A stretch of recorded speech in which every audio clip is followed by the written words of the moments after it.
नमस्कार, मैं मीनाक्षी कहानी कहते सुनते के जरिए एक बार फिर आ गई हूँ आप सबके बीच में एक नई कहानी लेके।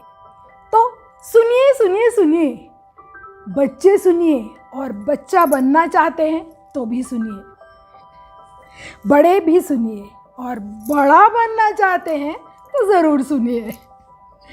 जानकार है तो सुनिए और जानकार बनना चाहते हैं तो ज़रूर सुनिए। खुश है तो सुनिए और खुश होना चाहते हैं तो ज़रूर सुनिए। यानी सुनिए सुनिए सुनिए। एक बार की बात है, अभी भगवान ने इंसान को बनाकर ज़्यादा वक्त हुआ ही नहीं था, लेकिन भगवान को ये समझ में आया कि उनकी ये अनोखी संरचना अपने कौशल, कौतूहल और अनुसंधान करने की तीव्र इच्छा की वजह से एक दिन खुद प्रभु के प्रभुत्व को ही चुनौती दे बैठेगा। अब बात तो गंभीर थी, इसीलिए एक विशाल सम्मेलन का आयोजन किया गया, जिसमें दूर के, पास के, बड़े छोटे सारे भगवान सम्मिलित हुए। काफ़ी विचार विमर्श हुए, तर्क वितर्क हुए, लेकिन सारे भगवान एक बात पर सहमत थे कि इंसान के पास ईर्ष्या, अहंकार और भौतिकवाद जैसे गुण हैं, जबकि भगवान के पास आंतरिक विवेक, अंतरात्मा का ज्ञान जैसे अनमोल गुण थे। लेकिन डर इस बात का था कि किसी भी दिन इंसान भगवान के इन अनमोल गुणों पर विजय प्राप्त कर लेगा और तब तो समस्या बड़ी गंभीर हो जाएगी। काफी सोच विचार के बाद यह तय हुआ कि ये अनमोल गुण भगवान कहीं ऐसी जगह छुपा देंगे जहां इंसान ढूंढ ही ना पाए। अब छुपाए तो कहां छुपाए भाई?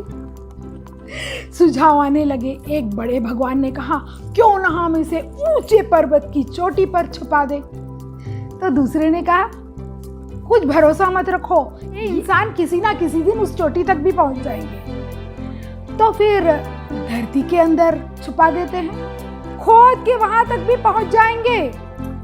समुद्र की गहराइयों में छुपा दे तो अरे इनका क्या भरोसा, कुछ भी पहन ओढ़ कर वहां तक भी पहुंच जाएंगे। और घने जंगलों में छुपाने की तो सोचना भी मत। तो फिर ऊंचे आसमान में कहीं छुपा दें। ये लोहे के पंछी बनाकर वहां तक भी पहुंच सकते हैं। और इनका क्या भरोसा, चांद पे और बाकी ग्रहों पर ये किसी दिन छुट्टी मनाने तक पहुंच सकते हैं। इंसान की काबिलियत में जरा भी शक नहीं था भगवान को, लेकिन अब ये अनमोल गुण छुपाए तो कहां छुपाए? किसी के पास समाधान नहीं आ रहा था। दूर एक कोने पे एक छोटे से भगवान बैठे हुए थे। उनके पास भी एक सुझाव था। कहना तो बहुत देर से चाहते थे, लेकिन उन्हें लगा इतने ज्ञानी, इतने दिग्गज, इतने बड़े बड़े भगवान के बीच में मैं एक अदना सा छोटा सा भगवान बोलूंगा तो अच्छा लगेगा क्या? मेरी कहीं हंसी ना उड़ जाए। लेकिन जब कोई समाधान नहीं लिखा तो ये छोटे से भगवान धीरे से बोले, क्यों ना हम इन अनमोल गुणों को छोटे छोटे हिस्सों में बांटकर हर इंसान के अंदर छुपा दें। ये इंसान बाहर सब जगह ढूंढेंगे, लेकिन इन्हें अपने अंदर इसे ढूंढने की सोच तक नहीं आएगी। तो सुना सुना सुना? हाँ तो भाई, कहानी कैसी लगी बताइए तो सही।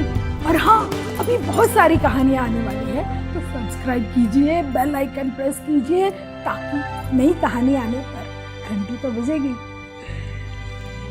नमस्कार।